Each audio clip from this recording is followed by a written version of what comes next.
I'm Vicky Don, and I'm recording episode 9 of Tiny Changes Big Shift podcast. Fierce focus and powerful questions. Before we begin, I'd like to say that I coach business women and entrepreneurs to express their genius without leaving their life behind. Asking powerful questions is a big part of coaching. Fierce focus allows you to identify what's important and stay with that laser focus until those important tasks are complete.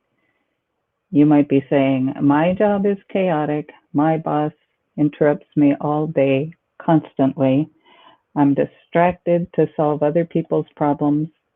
I barely have time for a bathroom break some days. Or you might be saying, I run my own business. There's so much to do that I hit the ground running and I try to do it all. And I wear this hat and that hat. And by the end of the day, I don't know if I've done what's most important. So I think both challenges have the same solution, which is planning. I resisted planning a lot when I worked in corporate. I worked in accounting for 20 plus years. And on one level, I knew planning would be the solution. And on another level, I always said I didn't have time to plan. So what are the elements of focus? You have a center of interest or activity. You have a clear definition. And you know what's the most important thing to do.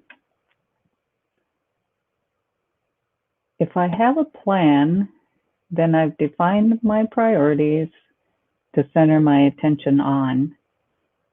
And if I add discipline, then when I get distracted, I can pause and ask myself relevant questions like, do I need to do that now? Or is this more important than what I am already doing? If I stop now, how long will it take for me to get back to this? And is that the most effective use of my time?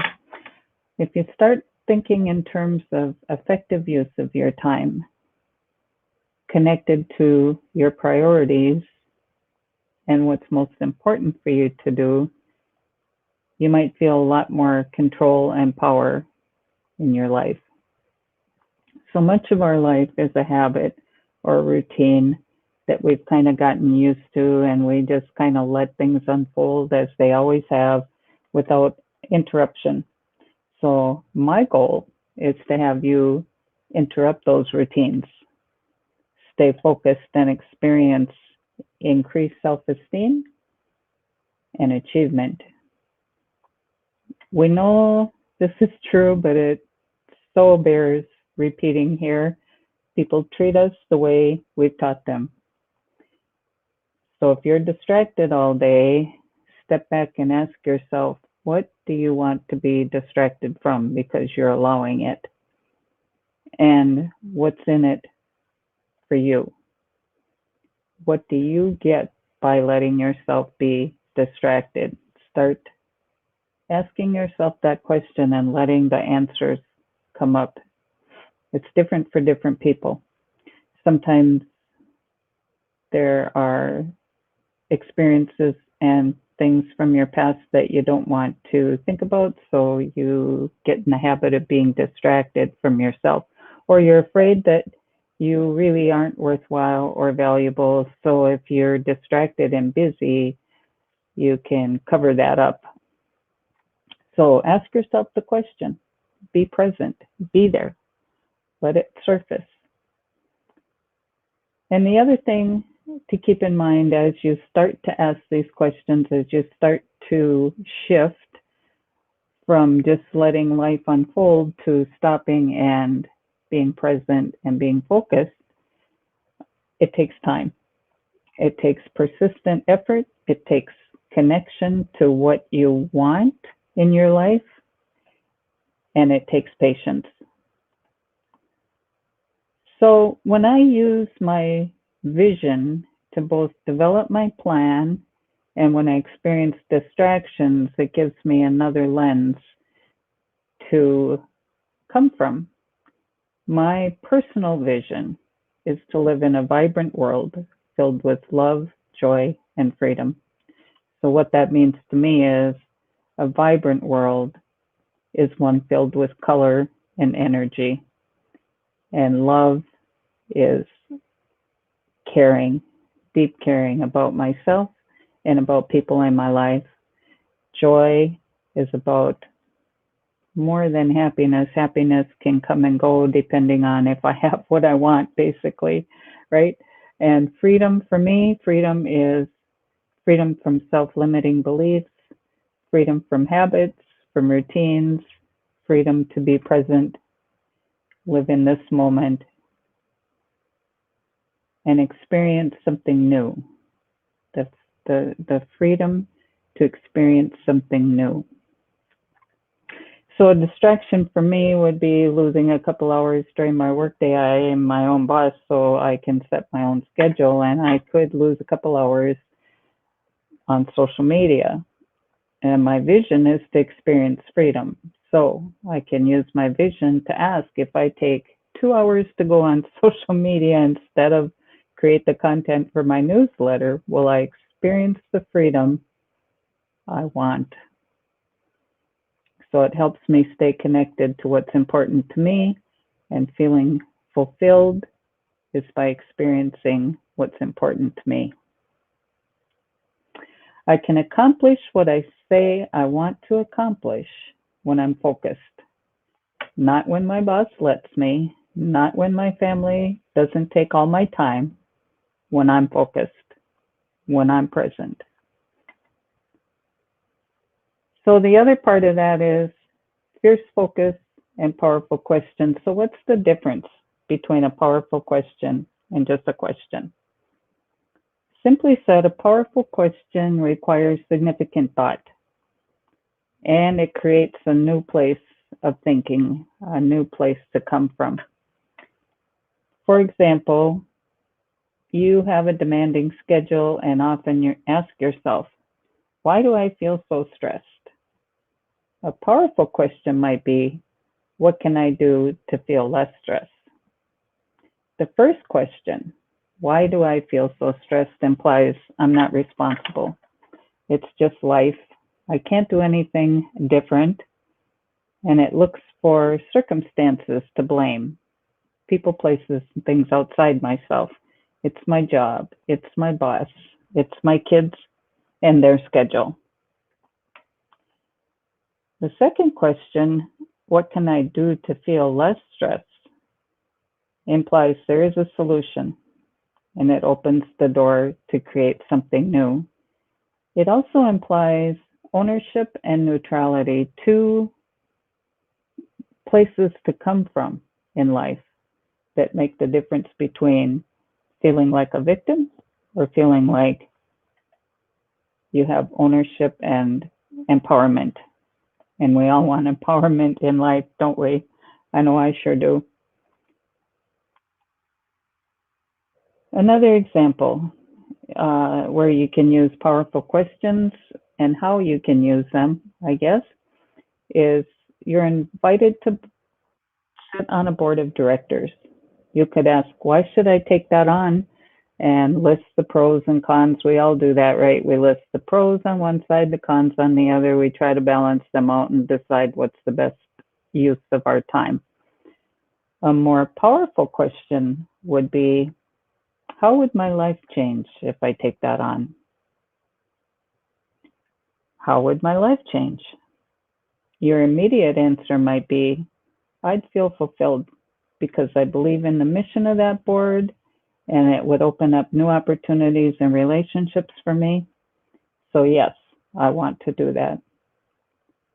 Or it might be, I need to handle my commitment on Wednesday nights to be free for the board meeting, and my Wednesday night commitment's more important to me, so I'll pass.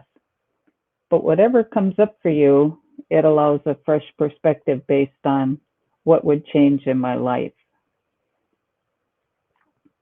And you could use your intuition and your heart to guide you.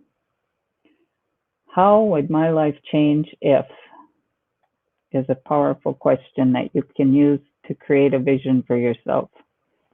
How would my life change if I felt free? How would my life change if I felt peace? Now, to be effective, powerful questions need an open and a curious mind. You want to develop a sense of curiosity about yourself, your own reactions, your own life, your own places of come from. Some other powerful questions might be, how else can I approach that? What kind of support do I need that I'm not getting? Why is that important to me? That's a big one. Why is that important to me? And if it's not important to me, why am I doing it? For approval, to please somebody else, to pay the bills is often something that we hear a lot. Another powerful question is it true? Is this true? Or is it something I tell myself, a story I've made up? So get curious, learn about yourself, your own voice.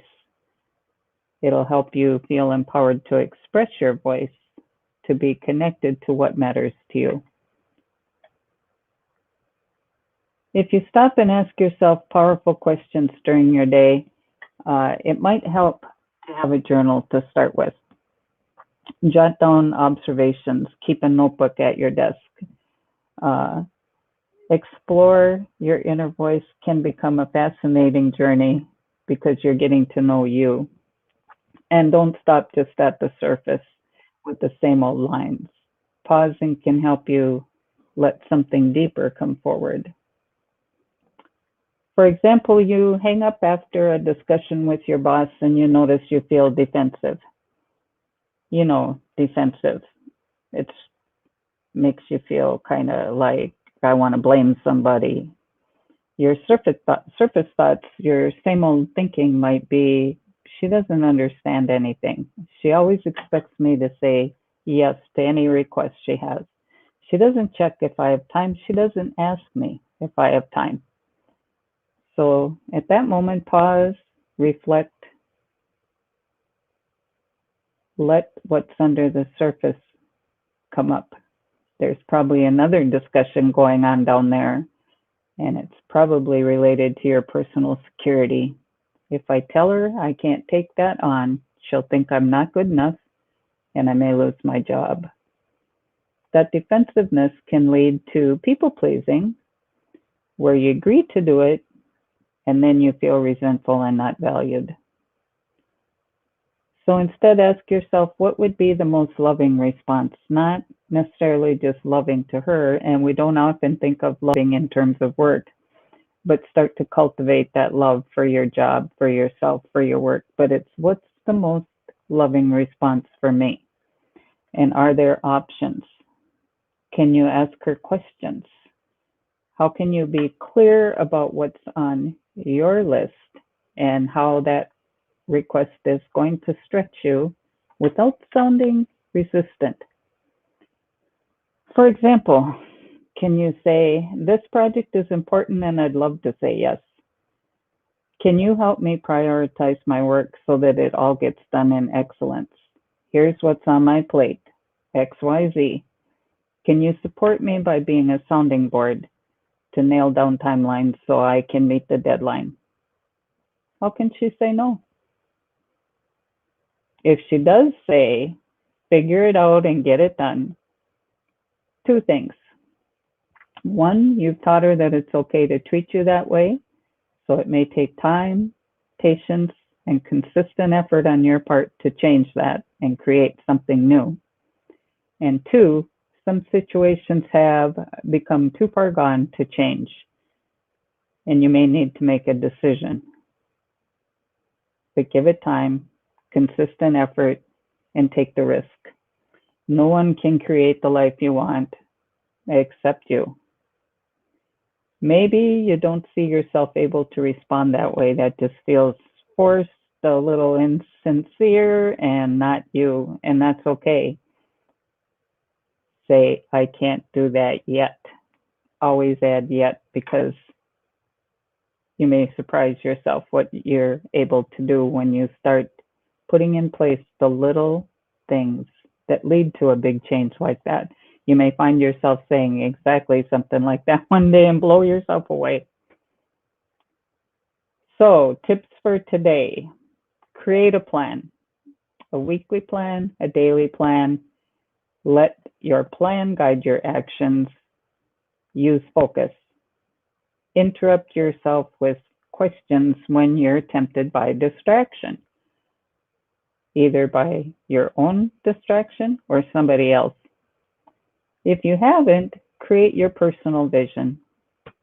Define what matters to you in ways of being, not doing.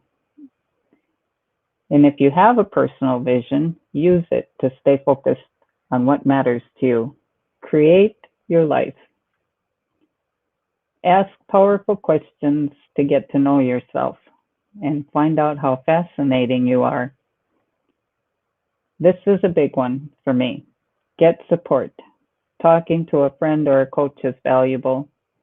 Uh, those times when it gets hard, you feel like I can't do this, I could never do that.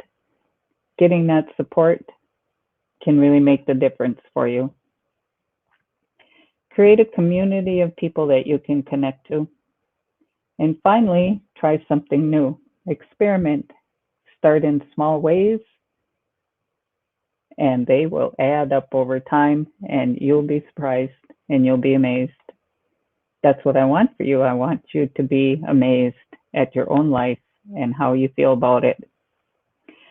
Thank you for listening today. You can find me on Facebook at VICKIDCC. My website is VickyDawn, VICKIDAWN.com. You can find information about my coaching and programs there, and there's also a resource page for you to subscribe to my podcast or read my newsletters. So, until next time, remember, you create your beautiful life one moment and one step at a time.